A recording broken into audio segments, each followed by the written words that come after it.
আসসালামু আলাইকুম। এটেন বাংলা সংবাদে সবাইকে স্বাগত জানাচ্ছি আমি অনামিকা হাসান পুনম।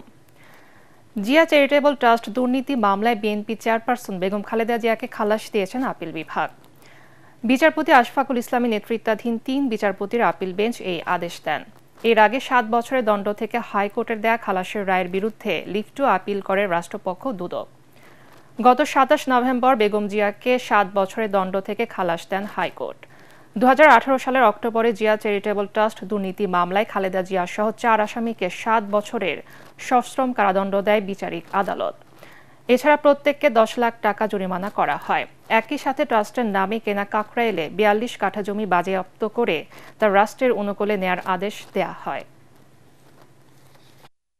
বেগম খালেদা তারেক রহমানের বিরুদ্ধে মিথ্যা মামলার কারিগর ছিল, ইঞ্জিনিয়ার ছিল, তার তো পলাতক। এখন লয়ার পালাবে না, লয়ার তো আইনের উপরে কাজ করবে, কারণ তারা আইনজীবীর বাইরে গিয়ে সরকার রাজদৃশ্য বাস্তবায়নের জন্য দ্রুতকে ব্যবহার করেছিল, আদালতকে ব্যবহার করেছে বলে বেগম খালেদাকে সে আমলে সাজা দেওয়া হয়েছিল।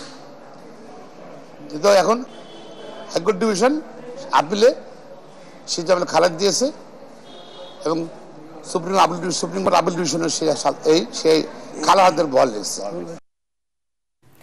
পলাতক একটি দল দেশকে অস্থিতিশীল করতে সর্বাত্মক চেষ্টা করছে বলে জানিয়েছেন প্রধান উপদেষ্টা ডক্টর মোহাম্মদ ইউনূস। ব্রিটিশ গণমাধ্যম বিবিসি বাংলাকে দেয়া একান্ত সাক্ষাৎকারে তিনি বলেছেন, দলটির দেশ অস্থিতিশীল করার হুমকি মাথায় নিয়েই কাজ করছে অন্তর্বর্তী সরকার। পূর্ব ঘোষিত সময় অনুযায়ী নির্বাচন অনুষ্ঠান করা হবে জানিয়ে ডক্টর ইউনূস বলেন, আওয়ামী লীগ সহ এই দেশ থেকে কারো অধিকার কেড়ে নেওয়ার কোনো উপায় নেই। তিনি আরও বলেন, যারা অন্যায় করেছে তাদের বিচার হওয়া উচিত, বিচার হতে হবে। ছাত্রদের নতুন রাজনৈতিক দল সম্পর্কে প্রধান উপদেষ্টা বলেন, সরকার দলটিকে কোনো সহায়তা করছে না।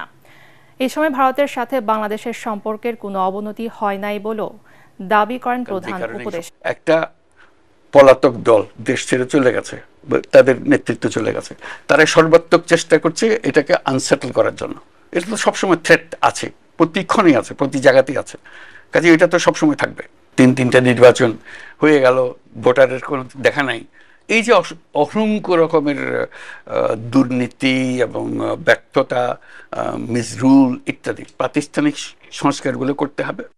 ভারতীয় সীমান্তরক্ষী বাহিনীর বিএসএফ সদস্যের সহায়তায় সীমান্ত আইন লঙ্ঘন করে আবারও লালমনিরহাটের পাটগ্রামের দহগ্রাম সীমান্তে কাটা তারের বেড়া ও লোহার খুঁটি স্থাপন করা হয়েছে। এবার গভীর রাতে সীমান্ত আইন লঙ্ঘন করে এ বেড়া দেওয়া হয়েছে। খবর পেয়ে ঘটনাস্থলে গিয়ে বিজিবি বাধা প্রদান করলে নির্মাণ কাজ বন্ধ রাখে বিএসএফ। সীমান্তবাসীরা জানান, দহগ্রামের কলোনিপাড়া সীমান্ত এলাকায় শুক্রবার গভীর রাতে বিএসএফ ভারতীয় নাগরিকদের দিয়ে শূন্য রেখার ৩ থেকে ৫ গজের মধ্যে প্রায় ৫০০ গজ এলাকা জুড়ে কাঁটা তারের বেড়া ও লোহার খুঁটি স্থাপন শুরু করে। পরে খবর পেয়ে বিজিবি জওয়ানরা ঘটনাস্থলে গিয়ে অবস্থান নেয়। বিজিবি এই ঘটনার প্রতিবাদ জানিয়ে অরুণ ক্যাম্পের ক্যাম্প কমান্ডারকে শনিবার বিকেল 4:30টার সময় ওই সীমান্তে কলোনি পাড়া শূন্য রেখায় প্রায় আধা ঘণ্টাব্যাপী পতাকা বৈঠক অনুষ্ঠিত হয়। এতে বিজিবির পক্ষে পানবাড়ি কোম্পানি কমান্ডার সুবেদার আয়ুব আলী 7 সদস্যের প্রতিনিধি দলের নেতৃত্ব দেন। অপরপক্ষে ভারতের বিএসএফ বোর্ডবাড়ি কোম্পানি কমান্ডার জালম সিং এর নেতৃত্বে 7 সদস্যের প্রতিনিধি দল সভায় অংশ নেন। বেড়াকাটাটা দিছিল বিডিএর কারণে বন্ধ ছিল। এখন ভুট্টা বড় বড় হয়ে গেছে, এখন আমার রাতারাতি মানে এইটা দিতেছে, এইটা দিলে তো আমাদের অসুবিধা। আমাদের বর্ডারের সাথে ধরেন যে রাস্তা আছে, রাস্তার সাথে আমাদের জমি, ওখানে গেলেও ওদিক থেকে সরে আসবার বলে আমাদের খেতেও তো যাইতে দেয় না।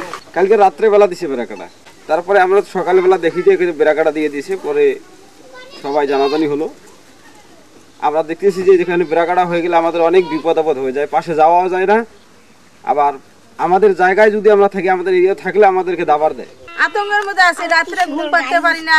মনে করো যে একটা ফটকা ফুটাইতেছে, গুলি ফুটাইতেছে, ঘুম যাবে না, উঠিয়ে বসে থাকি। আমরা তো আতঙ্কের পরেই আছি। আন্তর্জাতিক আবাসন, শ্রম ও সীমান্ত সুরক্ষা আইন লঙ্ঘনের অভিযোগে সৌদি আরবের 17,000-এর বেশি প্রবাসীকে গ্রেফতার করেছে দেশটির আইনশৃঙ্খলা বাহিনী। স্থানীয় সময় রোববার সৌদির স্বরাষ্ট্র মন্ত্রণালয়ের বরাত দিয়ে গালফ নিউজ এ তথ্য জানিয়েছে। এতে বলা হয়েছে, গত এক সপ্তাহে সৌদি আরবের বিভিন্ন প্রান্তে অভিযান চালিয়ে 17,389 জন প্রবাসীকে গ্রেফতার করা হয়েছে। দেশ জুড়ে ব্যাপক নিরাপত্তা অভিযানের অংশ হিসেবে তাদের গ্রেফতার করা হয়।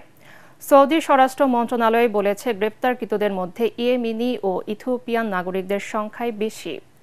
মন্ত্রণালয়ের বিবৃতিতে বলা হয়েছে, গ্রেপ্তারকৃতদের মধ্যে ইয়েমেনি 41%, ইথিওপিয়ান 56% এবং অন্যান্য দেশের 3% নাগরিক রয়েছেন। দেশটিতে গ্রেপ্তারকৃত প্রবাসীদের মধ্যে 31,463 জনকে ফেরত পাঠানোর আগে ভ্রমণে প্রয়োজনীয় নথি সংগ্রহের জন্য তাদের নিজ নিজ দেশের কূটনৈতিক মিশনে পাঠানো হয়েছে। খেলার খবর। রিয়াল সোসিয়েদাদকে 4-0 গোলে হারিয়ে লা লিগা পয়েন্ট টেবিলের শীর্ষে উঠেছে বার্সেলোনা। অলিম্পিক লুইস কোম্পানি স্টেডিয়ামে 17 মিনিটে ইলাস্টন্ডো লাল কার্ড দেখলে 10 জনের দলে পরিণত হয় সোসিয়েদাদ। এরপর আর প্রতিরোধ গড়তে পারেনি তারা। 25 মিনিটে জেরার্ড মার্টিনোর গোলে এগিয়ে যায় কাতালানরা। 4 মিনিটের মধ্যে ব্যবধান দ্বিগুণ করেন মার্ক ক্যাসোতো। রোনাল্ড আরাহো 56 মিনিটে দলের হয়ে তৃতীয় গোল করেন। এরপর রবার্ট লেভানডোভস্কি প্রতিপক্ষের জালে বল পাঠিয়ে দলকে বড় জয় এনে দেন। দ্বিতীয় স্থানে থাকা অ্যাটলেটিকো মাদ্রিদের চেয়ে 1 পয়েন্টে এগিয়ে থেকে শীর্ষ স্থানে উঠেছে হান্সি ফ্লিকের দল।